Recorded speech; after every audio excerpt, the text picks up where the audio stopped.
বিসমিল্লাহির রহমানির রহিম। সম্মানিত দেশবাসী, আপনারা জানেন বাকশালে নেতৃবৃন্দ একটা ঘটনাকে ধামাচাপা দেওয়ার জন্য আরেকটা ঘটনা সবসময় করে যাচ্ছে।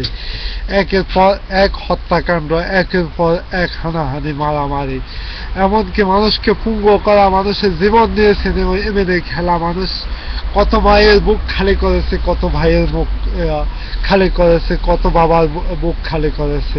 সম্মানিত দেশবাসী, এই বাকশালী নেতৃবৃন্দ সব সময় এটি হয়েছে যায় তাদের কর্মকাণ্ড এবং তাদের ক্ষমতা ধরে রাখার জন্য তারা সব সময় রক্ত খেলা খেলেছে। এখন এখন দেখতেছে আজকে তাদের কোনো দিকে ফালাইবার উপায় নাই। তারা তারা এখন শেষ কামড় দেওয়ার জন্য ইউনিয়ন থেকে শুরু করে শহর থেকে গ্রাম পর্যন্ত, ওয়ার্ড পর্যন্ত তারা বাকশালে সন্ত্রাসী কার্যকলাপ করার সিদ্ধান্ত নিয়েছে। সম্মানিত দেশবাসী, আপনারা সজাগ থাকুন, দেশের প্রতিটা নাগরিক আপনারা জেগে থাকুন। এদেরকে ওই রকম সন্ত্রাসী ধ্বংসাত্মক কোনো বাকশালী আকারে সন্ত্রাসী করার সুযোগ দেওয়া যাবে না। এখন আপনারা ওদেরকে শক্ত হাতে দমন করুন। মনে রাখবেন, যেখানে বাকশাল সেখানে জুতা, যেখানে যেখানে আওয়ামী লীগ সেখানে মুঘল, যেখানে আওয়ামী লীগ যেখানে কুকুর সেখানে মগজ। সম্মানিত দেশবাসী, আর হতাশ হওয়ার কোনো কারণ নাই। আজকের খবর পর্যন্ত আমাকে একটু আগে জনাব তারেক রহমান ফেস করেছেন আমাদের ফেসবুকে। আমি জানতে পারছি ওনাদের কাছ থেকে প্রতিটা তিন নেতৃবৃন্দ অনেকটা ভালো কাজ করেছেন।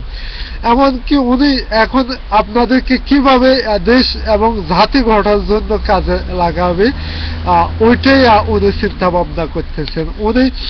উনি এখন বাংলাদেশে নতুন মুখ দেখতে চায় এবং নতুন দেশপ্রেমিক নাগরিকদেরকে রাষ্ট্রিক কাজে নিয়োজিত করতে চায়। ওই আশ্বাস উনি আমাকে দিয়েছেন। এখন আপনারা নিজেদেরকে প্রতিষ্ঠিত করতে হইলে বাকশালী সন্ত্রাসীদের বিরুদ্ধে কড়া কঠোরভাবে তাদেরকে পদক্ষেপ করতে হবে এবং তাদের মনে রাখতে হবে আপনারা আজকে আদালতের বিচারক। কারণ আওয়ামী বাকশালী সন্ত্রাসীরা সব সময় সারাদিন রাত তাদের হত্যাকাণ্ড, লুটতরাজ ছাড়া তারা কোনো সময় বাংলা মাটিতে করে নাই। তাদের সন্ত্রাসী সরকারের প্রেসিডেন্ট হাজারো খুনের আসামি সোনাইগাজীর তাহের নামক জঙ্গলিকে তিনি ক্ষমা করে দিয়েছেন, তাকে জীবন ভিক্ষা দিয়েছে। কারণ সন্ত্রাসীদের জীবন্ত সন্ত্রাসীরাই ভিক্ষা দেবে, কিন্তু ওইটা হয়েছে যে সন্ত্রাসের ধর্ম। সম্মানিত দেশবাসী, আমরা এখন কোন সন্ত্রাসকে বাংলার মাটিতে ওইভাবে সন্ত্রাসী কার্যকলাপ চালিয়ে বাঁচি যাবে তা হবে না। তাদেরকে আমরা নিজ হাতে বিচার করব, তাদেরকে নিজ হাতে দমন করব। সম্মানিত দেশবাসী, আজকে বাংলাদেশ সেনাবাহিনী তাদের ডাকে আসেন নাই বাংলার মাটিতে, কারণ জানে বাংলাদেশ সেনাবাহিনী তাদের কি অবস্থান হবে এই দেশের নাগরিকের বিরুদ্ধে আস্থা নিয়ে। সম্মানিত দেশবাসী, এখন হয়তো পুলিশের আইজি এবং বিডিআর আইজি দুইজনে সন্ত্রাসী স্বৈরাচার এবং দখলদার বাকশালী সরকারের সামসা হয়ে দেশবাসীকে হত্যা করার হুমকি দিয়েছে। এমনকি কয়েকজন নাগরিককে হত্যা করা হয়েছে। কিন্তু মনে রাখবেন, তাদের ক্ষমতা লেফটেন্যান্ট জেনারেল মঈনুদ্দিনের চাইতে বেশি নাই। মঈনুদ্দিন আজকে যুক্তরাষ্ট্রের মাটিতে বসে বসে কান্দে এখন কিভাবে কি অপরাধ সে করেছে, কি অপরাধ সে না করেছিল তৎকালীন অবস্থায়। কিন্তু আজকে তাকে এমনকি খাওয়া থাকার পয়সার জন্য অনেক কষ্ট হয়, আন্ডারগ্রাউন্ডে অবস্থান করে। সম্মানিত দেশবাসী এবং পুলিশের আইজি ভাইরা, কিন্তু আপনারা কিন্তু মঈনুদ্দিন ফখরুদ্দিনের চাইতে বেশি ক্ষমতার অধিকারী নয়। হাসিনার যতক্ষণ প্রয়োজন আছে কিন্তু আপনাদেরকে মানুষ হত্যা করার জন্য ব্যবহার করবে। যখন হাসিনার প্রয়োজন শুকিয়ে যাবে কিন্তু আপনাদের মূল্য হবে ঠিক মঈনুদ্দিন ফখরুদ্দিনের মতো। আপনাদের জীবন দিয়ে আপনারা নিজেরাই টানাটানি পড়বেন। ওইরকম বিপদ অবস্থা আপনাদেরকে না যাওয়ার জন্য আমি অনুরোধ করতেছি। এখনো সময় আছে, আপনারা জনগণের কাতারে আসুন। এখন আমি আরো হুঁশিয়ার উচ্চারণ করে বলতে যাচ্ছি পুলিশ ভাইদেরকে, আপনারা একটি ব্যক্তিকে যদি এখন অ্যারেস্ট করেন আওয়ামী সন্ত্রাসী বাকশালী দালালদের আদেশে, কিন্তু আওয়ামী সন্ত্রাসী বাকশালী দালালরা কিন্তু জনগণের ভোটে ক্ষমতা দখল করে নেই, কিন্তু তারা হয়েছে যে একদল দখলদারি সরকার। আপনারা যদি তাদের হুকুমে কোনো ব্যক্তির উপর অত্যাচার করেন, তাদের জন্য কোনো ব্যক্তিকে যদি অ্যারেস্ট করেন 50,000 টাকা অর্থদণ্ড দিতে হবে, এবং এমনকি আপনাদেরকে জেলে যেতে হবে, এমনকি আপনাদেরকে চাকরি হারাতে হবে, এমনকি আপনাদেরকে হয়তো মৃত্যুদণ্ড দণ্ডিত করা হবে। বাংলাদেশের জনগণ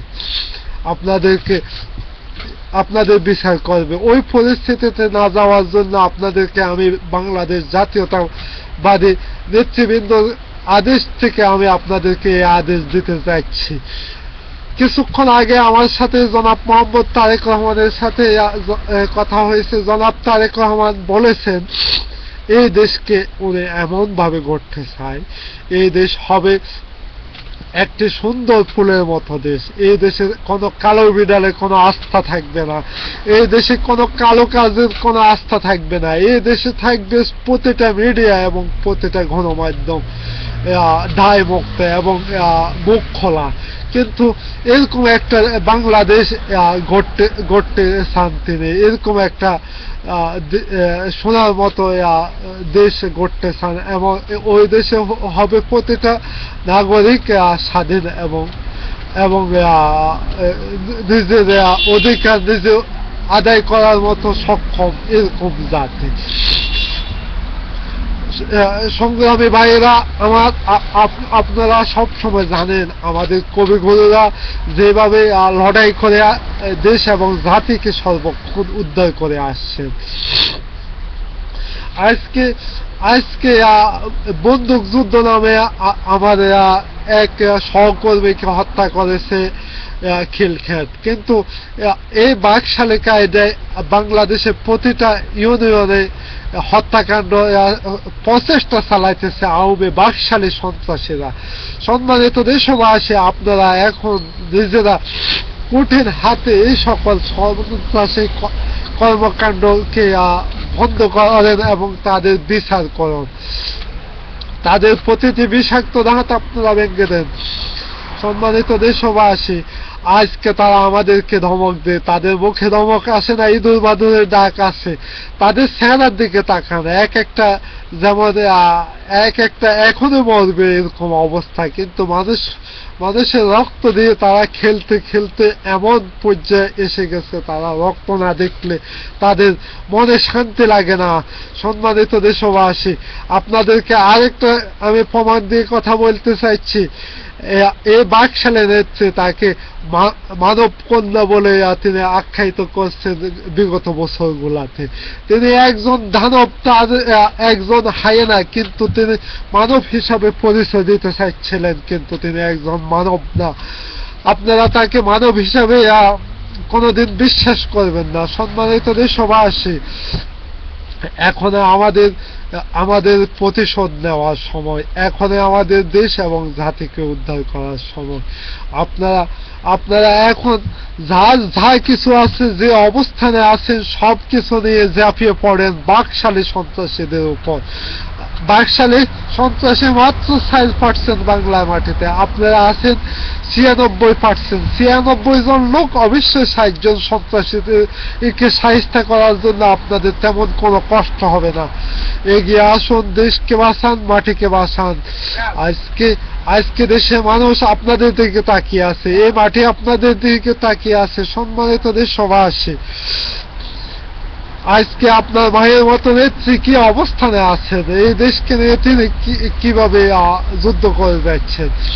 সেদিন বীর নবাব সিরাজউদ্দৌলা ঠিক একই অবস্থায় জীবনের শেষ প্রান্ত পর্যন্ত দেশ এবং জাতিকে নিয়ে যুদ্ধ করেছেন, কিন্তু আমার মায়ের মতো নেত্রী তার মতো দেশ এবং জাতিকে উদ্ধার করার জন্য চেষ্টা করতেছেন এবং নিজকে এই হুমকির মুখোমুখি অবস্থানে দাঁড়িয়ে তিনি দেশ এবং জাতিকে উদ্ধার করার জন্য চেষ্টা করতেছেন।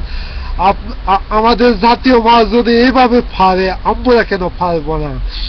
আমরা এই মায়ের সম্মান রাখবো, এই দেশকে বাঁচাবো, জাতিকে বাঁচাবো। আমার নেতা জনাব তারেক রহমান বলেছেন এই দেশকে তিনি বাঁচাবে এবং তিন নেতৃবৃন্দদেরকে আবার আহ্বান করেছেন তারা দেশ এবং জাতিকে গড়ার জন্য একযোগে বাকশালী সন্ত্রাসীদের উপর ঝাঁপিয়ে পড়ার জন্য। এই বলে আজকের মতো বিদায় নিচ্ছি। খোদা হাফেজ। বাংলাদেশ জিন্দাবাদ। তারেক রহমান জিন্দাবাদ।